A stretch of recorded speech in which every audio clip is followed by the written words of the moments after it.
아멘. 저희들이 지금 계속해서 성경의 역사를 돌아보고 있습니다. 제일 첫 번째로는 원역사에 대해서 우리가 살펴봤고요. 창세기 1장부터 11장까지 얘기입니다. 여러분 복수 한번 해볼까요? 원역사에는 어떤 이야기들이 기록되어 있을까요? 처음에 천지창조, 또 아담과 하와 이야기를 통해서 인간이 어떻게 타락했는지, 그리고 가인과 아벨 이야기가 나왔고요. 또 노아의 홍수, 또 마지막으로 바벨탑 이야기가 나왔습니다. 그래서 그 원역사를 통해서 하나님이 우리에게 주시는 메시지는 기본적으로 하나님은 우리에게 복을 주시기 위해서 존재하고 계시다는 얘기죠. 하지만 인간이 타락해서 그 복을 박차고 나오면 하나님은 가차없이 심판하시고, 또 인간이 회개하고 돌아오면 하나님께서 우리를 용서해 주시고, 그래서 다시 복을 주신다라는 내용이 반복적으로 나오는 것을 또 우리가 배웠습니다. 두 번째 시간에는 우리가 지난번에 족장 이야기를 배웠죠. 창세기 12장부터 50장까지 하나님께서 아브라함을 불러일으키셔서 아브라함의 가족을 통해서 믿음을 전수하는 그런 내용들을 담고 있습니다. 그래서 아브라함과 이삭, 또 그것이 야곱에게, 또 요셉에게로 전해오는 것을 우리가 배웠습니다. 그래서 요셉이 애굽의 총리가 돼서 야곱의 가족 70명이 애굽에서 가장 좋은 땅, 고센 땅에 정착하게 되는 것으로 바로 족장 이야기에는 끝을 맺습니다. 그럼 오늘은 그 세 번째 시간으로 출애굽 광야 시대에 대해서 살펴보도록 하겠습니다. 이 출애굽 광야 시대는 성경에서 출애굽기, 레위기, 민수기, 신명기에 기록되어져 있습니다. 이것은 바로 모세의 생애를 중심으로 한 이스라엘 민족 형성과 이스라엘 민족을 향한 하나님의 구속의 역사를 담고 있습니다. 그런데 재미있게도 모세의 생애는 40년씩 구분할 수가 있습니다. 첫 번째 애굽에서 40년, 또 미디안 광야에서 40년, 또 나중에 마지막으로 이스라엘 지도자로서 광야에서 40년 동안 삶을 살았던 그 모세의 삶을 통해서 하나님이 어떻게 이스라엘 민족에게 축복하시고 또 그들을 이끄시는지에 대한 내용이 바로 출애굽 광야 시대에 나오고 있습니다. 그렇다면 첫 번째로 애굽에서의 모세에 대해서 한번 살펴보도록 하겠습니다. 출애굽기 1장 8절을 보면 요셉을 알지 못하는 새로운 왕이 애굽을 다스리더니라는 말로 시작을 합니다. 그렇다면 요셉을 아는 시대 때는 이 이스라엘 백성들, 히브리 민족들이 굉장히 애굽에서 대우를 받으며 살았습니다. 하지만 요셉을 알지 못하는 새 왕이 나타남으로 말미암아 이 히브리 민족들이 갑자기 어려움을 겪게 됩니다. 그렇다면 역사적으로 요셉을 알지 못하는 새 왕이 누군가에 대한 궁금증이 있습니다. 많은 사람들이 말하기를 BC 1500년경 이집트의 제17왕조 이후인 18왕조의 세 번째 왕인 투트모세 1세일 가능성이 많다라고 추측을 합니다. 왜 그러냐면 이집트는 함 족속의 계열입니다. 여러분 지난번에 노아의 아들이 3명 있었다 그랬죠. 야벳, 함, 그리고 셈. 근데 함 계통은 나중에 아프리카 계통으로 가게 되죠. 그리고 셈 계통은 아시아로 이주를 합니다. 그래서 셈 계열은 황인종이 되죠. 그런데 이집트는 전통적으로 함 계통의 그런 왕조가 세워져 있었습니다. 하지만 17왕조는 갑자기 셈족 계열의 사람들이 몰려들어서 이집트를 점령하게 됩니다. 그래서 그들이 왕조를 세우게 되죠. 그래서 17왕조는 유일하게 이집트에서 셈족 계통, 아시아인이 다스리던 때가 있었습니다. 그때 바로 요셉을 애굽의 총리로 등용하게 된 거죠. 그 같은 셈족 계열이었기 때문에 야곱의 가족에게 굉장히 호의적이었던 겁니다. 그래서 야곱의 가족들이 왔을 때 그들에게 애굽에서 가장 좋은 고센 땅을 내어줄 수 있었던 거죠. 그러고 나서 힉소스 왕조, 17왕조가 무너진 다음에 다시 한번 함 족속의 정통 이집트 왕조가 세워지게 됩니다. 그것을 바로 18왕조라고 하는데 그 세 번째 왕인 투트모세 1세가 바로 이 성경에 나오는 요셉을 알지 못하는 왕일 것이다라고 많은 사람들이 추측을 합니다. 그 왕이 나타나서 히브리 민족들이 점점 인구가 많아져서 위협을 받자 그들에게 노역을 거하게 됩니다. 그들이 점점 더 번성하고 강해지자 그들을 노예로 삼아 바로를 위해서 국고성 비동과 람셋을 건축하게 되죠. 하지만 그것도 모자라서 바로가 어떤 명령을 내리니까 히브리인들 중에 아들이 태어나면 어디다 내어버리라고요? 나일강에 내어버리고 딸이거든 살려두라라고 명령을 합니다. 그런데 그 중에서 레위 사람 아므람과 요게벳이라는 사람이 있었는데 이 부부가 아기를 낳는데 너무 아기가 아름다워 보인 겁니다. 그냥 아름다운 정도가 아니라 보통 인물이 아니다라는 생각을 하게 됩니다. 그래서 그 아이를 숨기게 되죠. 3개월 동안 숨겼지만 더 이상 숨길 수 없자 그 아이를 갈대 상자에 집어넣습니다. 어떤 의미일까요? 갈대 상자에 집어넣어서 나일강에 띄우는데 이 의미는 하나님이 이 아이를 어떻게 이끌으신지 보고 싶었던 겁니다. 그들에게 분명한 믿음이 있었습니다. 이 아이는 분명히 보통 아이가 아닐 것이다. 하나님이 이 아이를 사랑하시고 하나님이 이 아이를 선택해 주셨다면 분명히 날강에 띄우면 하나님께서 하나님의 방법대로 이 아이를 택하여 주실 것이다라는 믿음이 있었기 때문에 나일 강가에 띄우게 됩니다. 그런데 그 갈대 상자를 누가 발견하게 될까요? 바로의 딸이 발견하게 됩니다. 이 바로의 딸은 역사적으로 하셋투투라는 그런 바로 여왕이 있었어요. 근데 섭정을 했던 왕입니다. 이 여왕은 그 바로의 3명의 왕을 섭정했던 인물로 이집트에서는 굉장히 유명한 그런 여왕이었습니다. 바로 모세를 건져냈던 그 바로의 딸이 그 하셉추투라는 그리고 추정하는 경우가 우리가 많이 있습니다. 그렇다면 이 바로의 딸이 모세를 건져냈는데 모세가 너무너무나도 아름다워 보인 겁니다. 그래서 이 바로의 딸이 모세를 양자로 삼게 되죠. 그래서 그 모세의 이름을 모세라고 지었죠. 여러분 모세의 이름 뜻이 뭔지 잘 아시죠? 물에서 건져내었다. 바로의 딸이 물에서 건져내어서 그 아이의 이름을 모세라고 짓게 됩니다. 그래서 모세는 이집트의 교육과 히브리 교육을 동시에 받게 됩니다. 그런데 모세가 점점점 장성하면서 혼란을 느끼게 됩니다. 나는 이집트인도 아니고 히브리인도 아니고 도대체 나의 정체성이 무엇인가에 대해서 고민하게 됩니다. 그런데 동족을 괴롭히는 애굽 사람을 보면서 그 애굽 사람을 쳐 죽이게 됩니다. 하지만 그 일이 탄로나서 결국은 바로의 눈을 피해서 미디안으로 도주하게 되죠. 여기까지가 바로 애굽에서의 40년 동안의 모세의 삶 이야기입니다. 그렇다면 미디안에서의 모세는 어떤 일들이 있었을까요? 그가 애굽을 탈피해서 미디안 광야로 도망을 갑니다. 거기서 제일 먼저 만난 사람들이 누구였을까요? 우물가에서 그 미디안 제사장인 이드로의 딸 7명을 만나게 되죠. 그 중에 한 명인 시프로와 나중에 결혼을 하게 됩니다. 그런데 여러분, 그 모세의 장인에 대해서 성경이 루엘과 이드로 2가지 이름이 다 나옵니다. 이 사람이 이름이 2개였을까요? 성경에는 굉장히 헷갈리는 명칭들이 많이 있습니다. 지난번에 얘기했던 것처럼 애굽의 왕들의 명칭은 다 직책 이름이 파라오라고 얘기했죠. 또 블레셋 왕들의 이름은 다 아비멜렉입니다. 그렇다면 루엘과 이드로 중에 어떤 게 본명일까요? 루엘은 본명이고 이드로는 미디안 제사장 직책 이름입니다. 그래서 미디안 제사장들은 다 이드로가 되는 거죠. 그래서 성경은 어쩔 때는 루엘이라는 이름을 쓰고 어쩔 때는 이드로라는 이름을 쓰게 되는 겁니다. 그래서 이 장인 이드로를 만나게 되죠.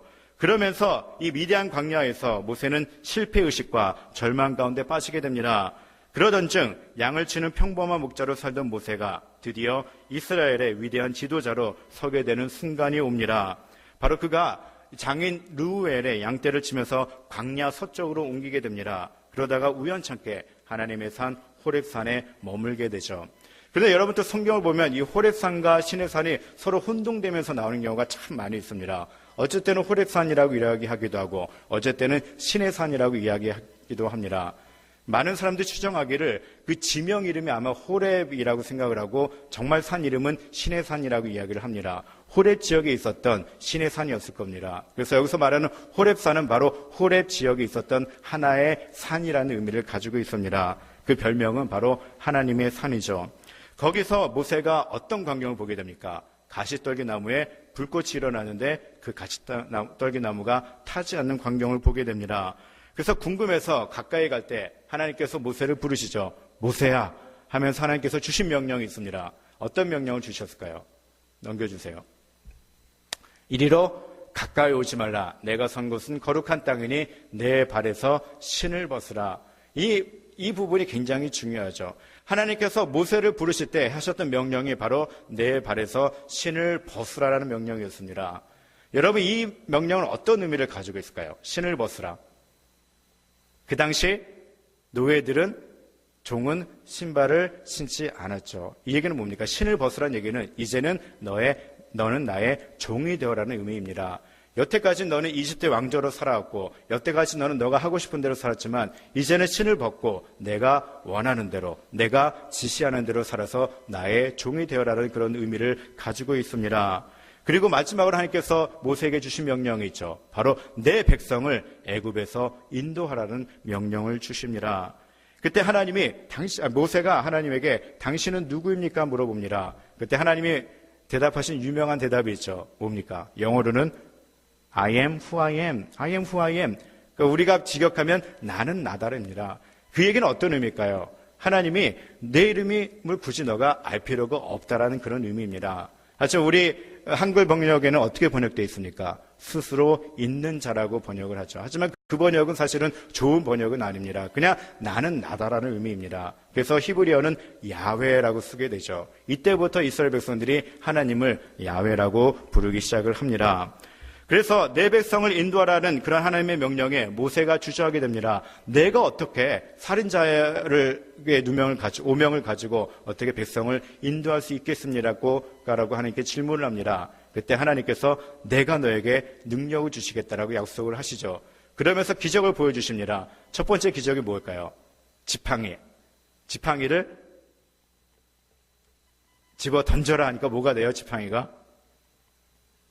여러분 아시는데 대답 안 하시는 거죠. 지팡이를 던졌더니 뭐가 돼요? 개구리가 됐을까요? 뱀이 되었죠. 그렇죠? 그래서 뱀이 꼬리를 잡으니까 다시 그것이 지팡이가 됩니다.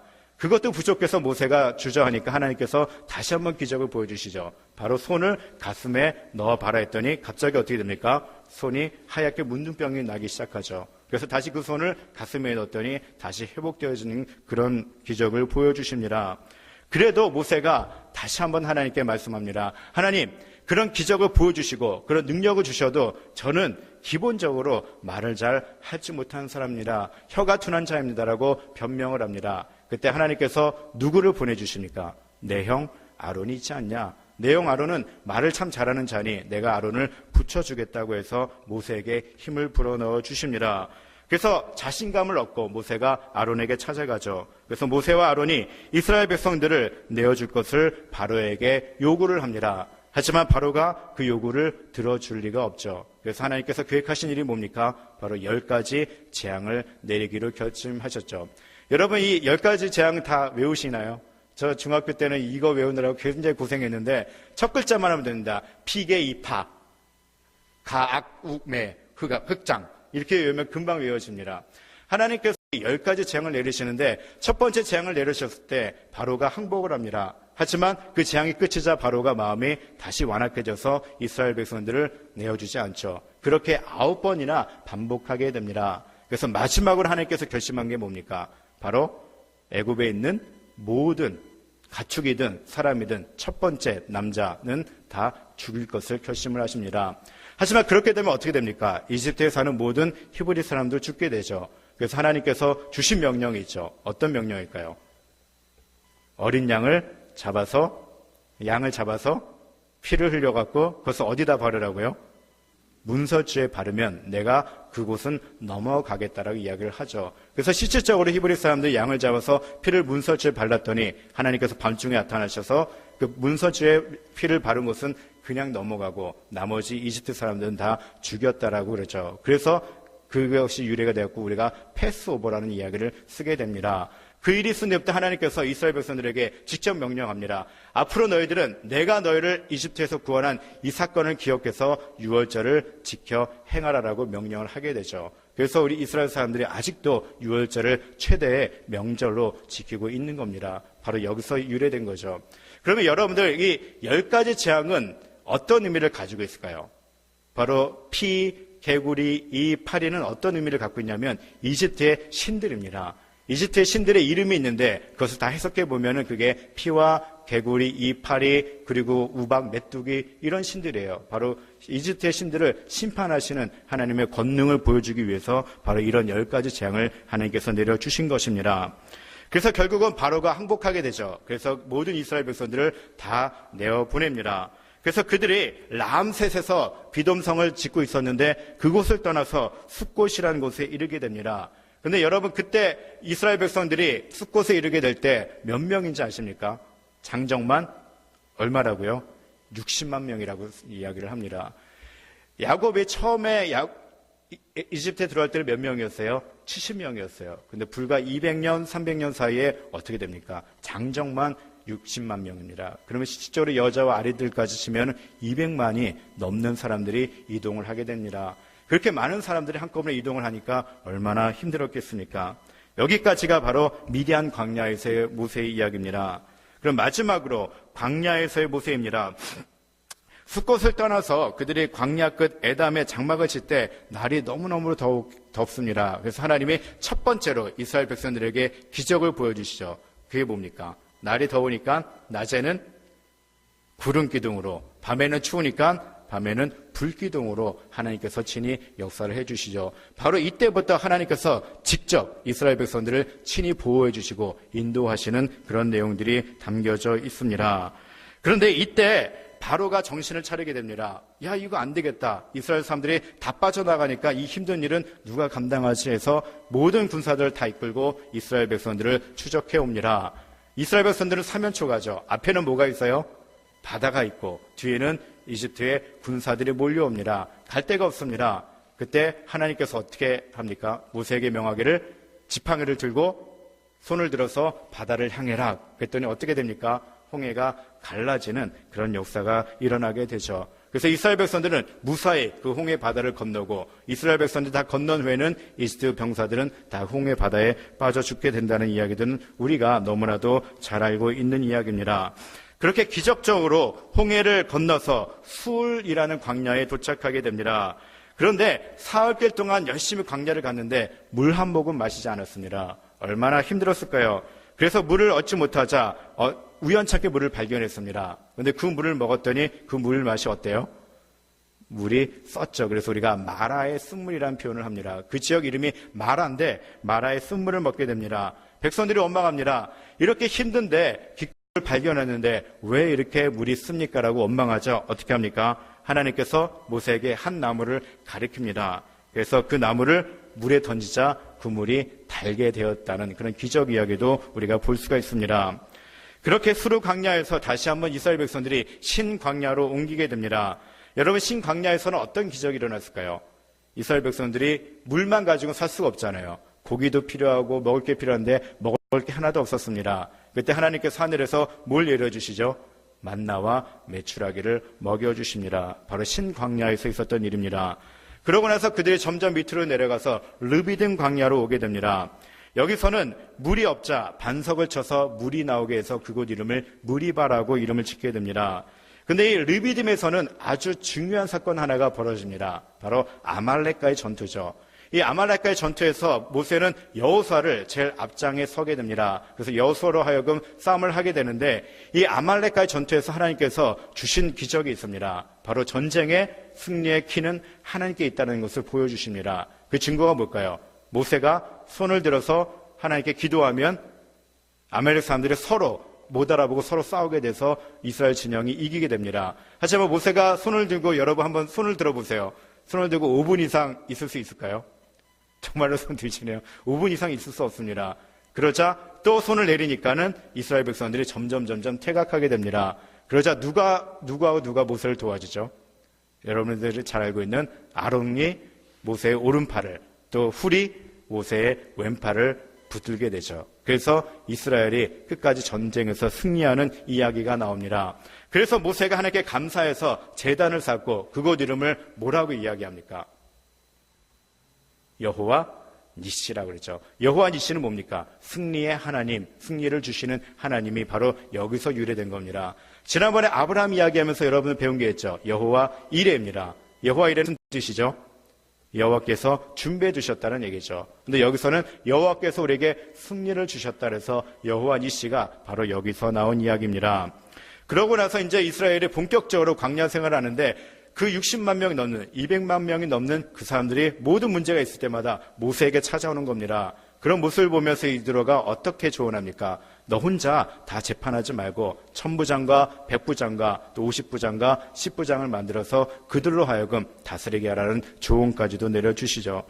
또 그런 다음에 광야길 3개월이 지나서 결국은 그들이 시내 광야에 도착하게 됩니다. 여러분, 시내 광야에는 어떤 산이 있을까요? 당연히 시내산이 있었습니다. 시내산 하면 여러분들이 떠오르는 단어가 뭐가 있을까요? 시내산이면 당연히 하나님께서 모세에게 십계명을 주시죠. 모세가 40일 동안에 시내산에 머물게 됩니다. 그때 하나님께서 십계명도 주시고 모든 율법도 주시고 또 성막을 어떻게 지을 것인지 또 어떤 제사를 드려야 되는지 제사법에 대해서도 알려주십니다. 그리고 마지막으로 증거판 두 돌 2개를 모세에게 주게 되죠. 근데 모세가 시내산 40일 동안 있는 동안에 밑에서는 어떤 일이 벌어집니까? 이스라엘의 지도자는 없고 먹을 것도 없고 기적도 안 일어나고 이스라엘 사람들이 불평하기 시작합니다. 언제 우리가 이곳에서 탈피할 수 있습니까? 라고 이야기할 때 아론이 보다 못해 어떻게 합니까?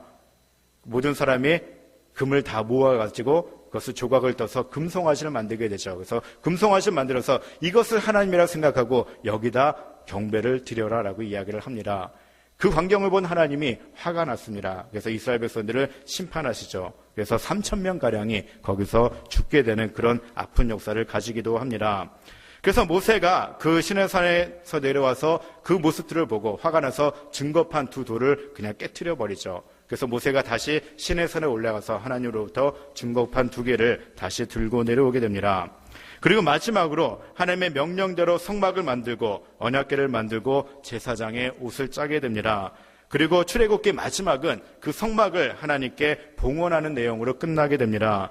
하나님께 성막을 봉헌하자 어떤 일이 벌어집니까? 구름이 회막에 덮이고 여호와의 영광이 성막에 충만해졌다라고 성경은 증언하고 있습니다. 여기까지가 바로 출애굽기 이야기입니다. 벌써 모세가 에집트에서 40년, 또 미디안 광야에서 40년, 또 광야에서 이스라엘 지도자로서 40년의 삶의 그 반 이야기가 바로 출애굽기에 나오게 됩니다.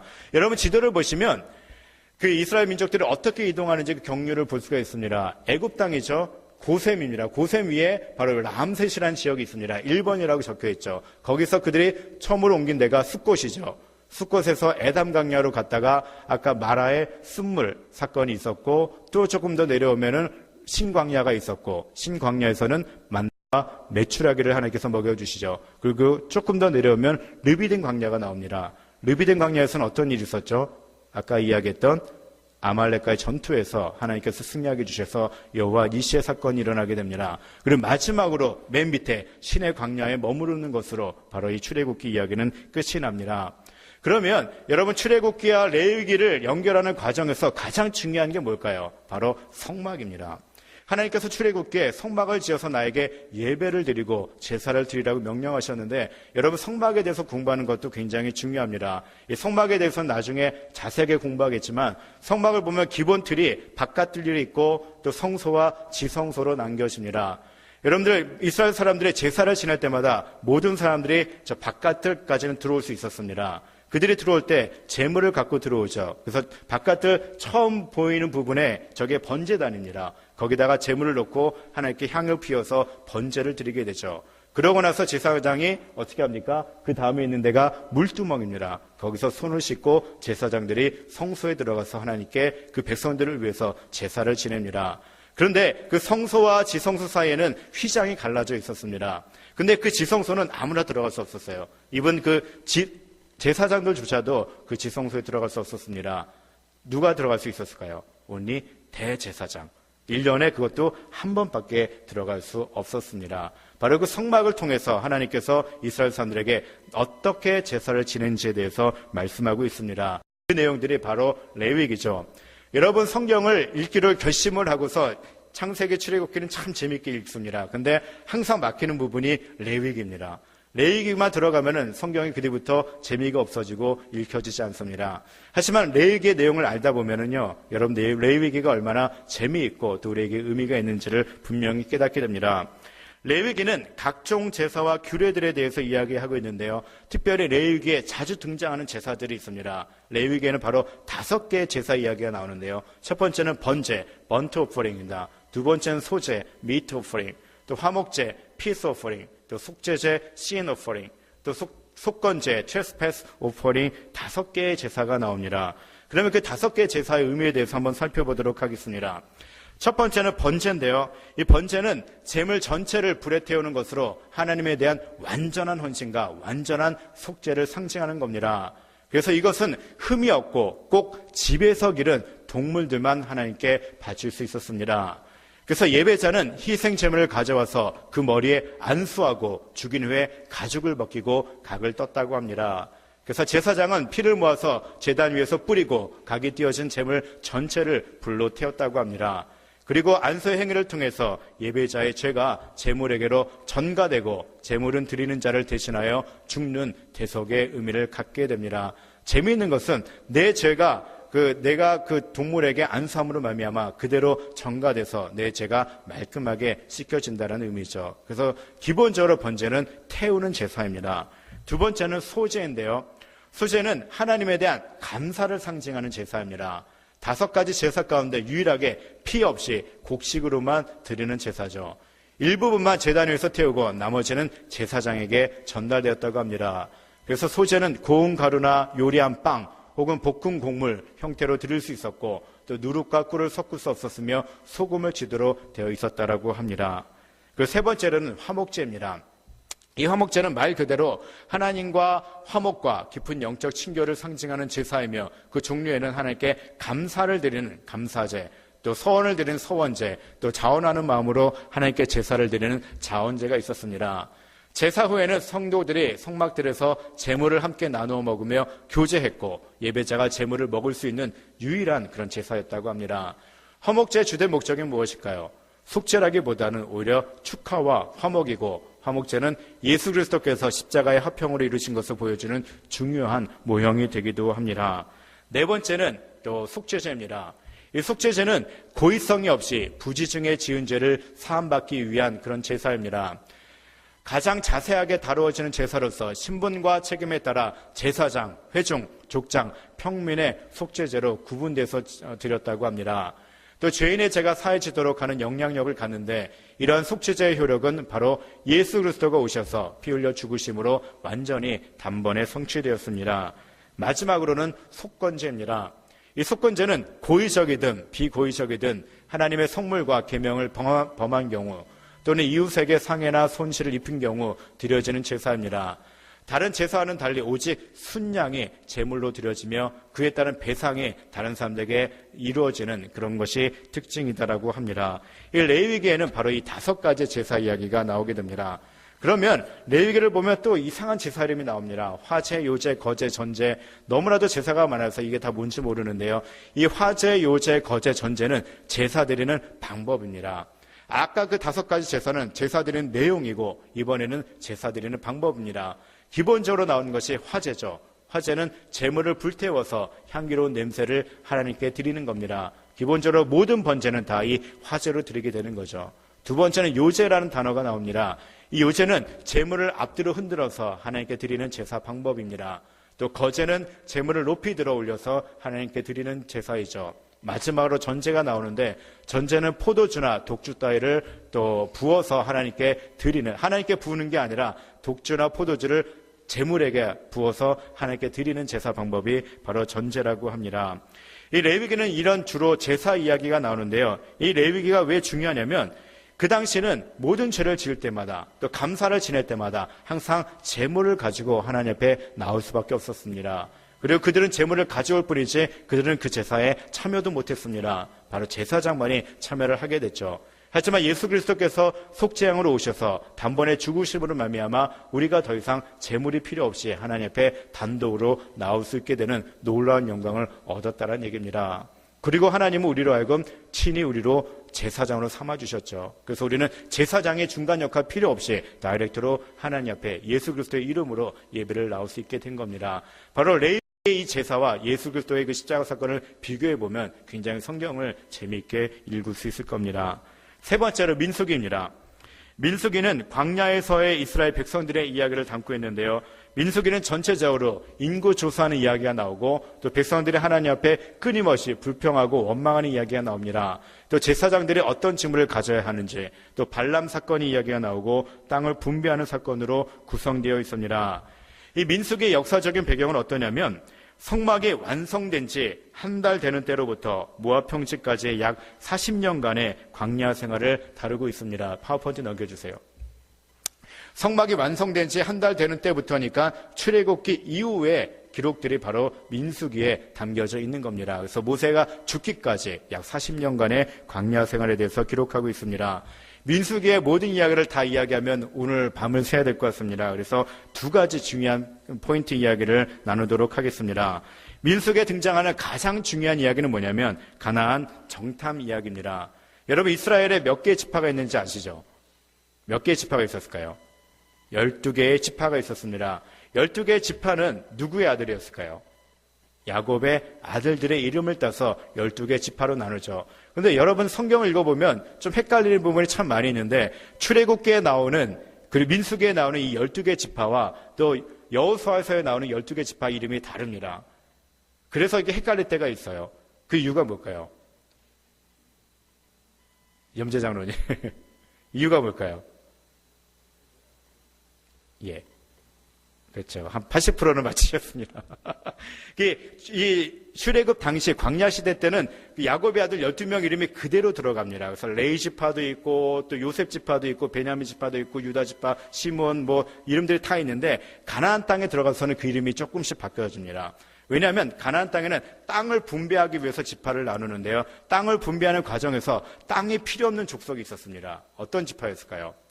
레위 지파였죠. 레위 지파는 왜냐하면 하나님의 거룩한 제사를 지낸 지파였기 때문에 땅이 필요 없었습니다. 그래서 각 지파가 벌어들인 것에 11조를 받아서 생활하게 했죠. 그래서 레위 지파를 없애버립니다. 그러고 나서 11개 지파가 되니까 12개 지파를 만들기 위해서 뭐가 필요했을까요? 요셉 지파를 2개로 나눕니다. 하나님 앞에 축복받았던 요셉을 빼고 요셉의 아들인 에브라임과 므낫세를 지파로 나누죠. 그래서 이 출애굽 당시와 또 가나안 정복 시대의 이스라엘 지파가 이름이 다르게 나타나는 겁니다. 하지만 기본적으로 이스라엘의 12지파는 야곱의 12명의 아들의 이름을 따서 지파를 나누게 되죠. 각 지파별로 대표를 뽑습니다. 그래서 우리가 앞으로 들어가게 될 가나안 땅을 정복하게 만들죠. 그래서 12명이 그 가나안 땅을 정복하고 40일 만에 돌아왔습니다. 그들이 어떻게 보고합니까? 우리가 본 땅은 과연 젖과 꿀이 흐르는 땅입니다. 여기까지 들었던 백성들은 환호합니다. 야, 그 땅은 정말 광야 같지 않고 정말 좋은 땅이구나 생각을 하게 됩니다. 그런데 10명의 정탐꾼들이 어떤 보고를 하게 될까요? 그런데 거기에 있는 백성들은 아낙 자손이 있어서 우리보다 훨씬 등치도 크고 힘도 센 사람들이라 우리는 마치 뭐 같아 보인다고요? 그들 보기에 메뚜기 같다는 이야기죠. 그래서 우리가 메뚜기 정신이라고 이야기를 합니다. 그들은 그 사람들의 장대한 모습을 보고 겁에 질려서 스스로 메뚜기다라고 생각을 하게 된 거죠. 그런데 그 중에 누구만 그렇지 않다라고 이야기합니까? 성경에는 갈렙만 나오는데요. 많은 사람들이 여호수아도 동참했을 거라고 추정을 합니다. 갈렙이 뭐라고 주장합니까? 우리가 곧 올라가서 그 땅을 취하자. 갈렙이 그렇게 이야기할 수 있었던 근거가 무엇이었을까요? 바로 하나님께서 우리에게 약속해 주셨기 때문이라는 것을 확신을 갖고 있었기 때문에 그렇습니다. 여러분, 12명의 정탐꾼들이 똑같은 모습을 보고 왔습니다. 하지만 10명은 본대로 현실 그대로 이야기합니다. 하지만 2명은 어떻습니까? 본대로 이야기한 것이 아니라 하나님의 약속에 믿음을 가지고 그들은 아주 다른 보고를 하는 것을 보게 됩니다. 그런데 결국은 이스라엘 백성들이 어떤 것을 쫓아가게 될까요? 결국은 다수를 쫓게 되죠. 그래서 그 가나안 땅에 들어가기를 주저하게 됩니다. 이것이 바로 문제였다는 얘기죠. 바로 이스라엘 백성들이 40년간 광야 생활을 해야 했던 이유가 바로 여기 있습니다. 사실은 지금 이 시내 광야에서 가나안 땅까지는요, 200만 명이라도 넉넉 잡고 40일이면 충분히 들어갈 수 있는 그런 거리였습니다. 근데 이스라엘 백성들은 그 후로부터 40년 동안 광야를 헤매게 되죠. 바로 거기에는 하나님의 섭리가 있었습니다. 우리 민수기 14장 34절 말씀을 다 같이 읽겠습니다. 시작. 너희는 그 땅을 정탐한 날 수인 40일의 하루를 1년으로 쳐서 그 40년간 너희의 죄악을 담당할지니 너희는 그제서야 내가 싫어하면 어떻게 되는지를 알리라 하셨다 하라. 여러분, 그 땅을 정탐한 날 수인 40일의 하루를 1년으로 치겠다라고 이야기를 합니다. 그래서 그들이 그 부정적인 보고를 받아들임으로 말미암아 40일 안에 들어갈 수 있는 거리를 40년 동안 광야 생활을 하게 되는 거죠. 근본적인 이유가 뭡니까? 하나님이 주신 약속의 말씀을 신뢰하지 않았고 현실을 바라봤기 때문에 그들은 그런 어려움을 겪게 되는 거죠.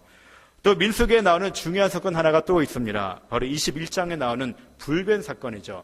여러분, 불뱀과 롯뱀 이야기 잘 아시죠? 광야 생활이 거의 끝날 때가 됐습니다. 40년이 지났습니다. 그때 출애굽한 이스라엘 2세대들이 하나님 앞에 원망을 합니다. 이젠 도저히 이 광야 생활을 버틸 수가 없습니다. 그러자 하나님이 진노해서 불뱀을 내려주시죠. 그래서 불뱀에 모든 사람들이 다 죽어가게 됩니다. 그때 모세가 하나님께 요구를 하죠. 하나님, 이러다가 내 백성들이 다 죽겠습니다. 살려주십시오. 그래서 하나님이 주신 방법이 뭡니까? 하나님께서 불뱀 형상의 놋뱀을 만들어서 장대에 달아서 올려라. 그래서 그것을 보는 자마다 다 치료받게 하시겠다는 약속의 말씀을 주십니다. 그래서 모세가 놋뱀을 만들어서 장대에 올려서 모든 사람들이 보니까 불뱀에 물렸던 사람들이 다 치유받았다라는 놀라운 역사가 일어나게 되죠. 여러분, 이 사건이 왜 중요할까요? 바로 이 사건이 놋뱀이 예수 그리스도의 모형이기 때문에 그렇습니다. 모든 죽어가는 자들이 예수 그리스도만 바라보면 구원을 얻는다는 메시지가 바로 여기에 담겨져 있기 때문에 이 불뱀과 놋뱀 사건이 중요합니다. 실질적으로 예수님께서 요한복음 3장 14절과 15절에서 이 사건을 인용해서 본인이 놋뱀과 같은 역할을 하고 있다는 말씀을 주시기도 하셨습니다. 여러분, 이렇게 민수기는 초반에 20세 이상의 남자들을 계수하는 이야기로 시작해서 결국에는 출애굽하는 1세대들은 어떻게 합니까? 가나안 땅에 들어가지 못하고 광야에서 죽게 되는 그런 역사를 담고 있습니다. 그래서 이 민수기는 굉장히 가슴 아픈 역사들을 담고 있죠. 전적으로 하나님께서 많은 기적을 보여주셨음에도 불구하고 이스라엘 백성들은 끊임없이 불평하고 원망하다가 결국에는 40일 만에 들어갈 수 있는 거리를 40년 동안 고생하는 이야기가 바로 민수기에 나타나고 있습니다. 마지막으로 신명기입니다. 신명기는 유일신 하나님을 강조하는 이야기인데요. 신명기는 모압 평지에서 모세가 백성들에게 준 최후의 연서들을 모아서 집약한 책입니다. 신명기는 이스라엘의 지나간 역사에 대한 반복적 재확인이고 지나간 날에 주었던 중요한 율법들에 대한 복습을 담고 있습니다. 여러분, 신명기에는 많은 이야기들을 담겨져 있는데요. 그중에서 가장 중요한 포인트만 하나만 잡고 들어가겠습니다. 여러분, 신명기에서 가장 중요한 것은 바로 쉐마입니다. 여러분, 쉐마라는 단어 많이 들어보셨죠? 유대인들이 전통적으로 배우는 교육이 쉐마 교육입니다. 그래서 우리나라의 많은 목사님들도 이 쉐마 교육을 강조하고 있는데요. 쉐마는 어떤 뜻입니까? 히브리어로 들으라라는 뜻입니다. 이 쉐마는 듣다라는 뜻의 히브리어 동사 샤마의 명령형으로 들으라라는 의미를 가지고 있습니다. 이는 신명기 6장 4절에서 9절까지 말씀인데요. 신명기 6장 4절을 어떻게 시작하냐면 쉐마 이스라엘이라고 시작을 합니다. 이스라엘아 들으라고 하면서 하나님께서 이스라엘 백성들에게 주신 명령의 내용이 바로 여기 있습니다.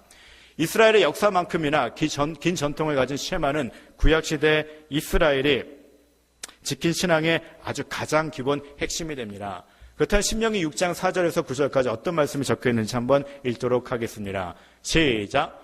이스라엘아 들으라. 우리의 하나님 여호와는 오직 유일한 여호와시니 너는 마음을 다하고 뜻을 다하고 힘을 다하여 내 하나님 여호와를 사랑하라.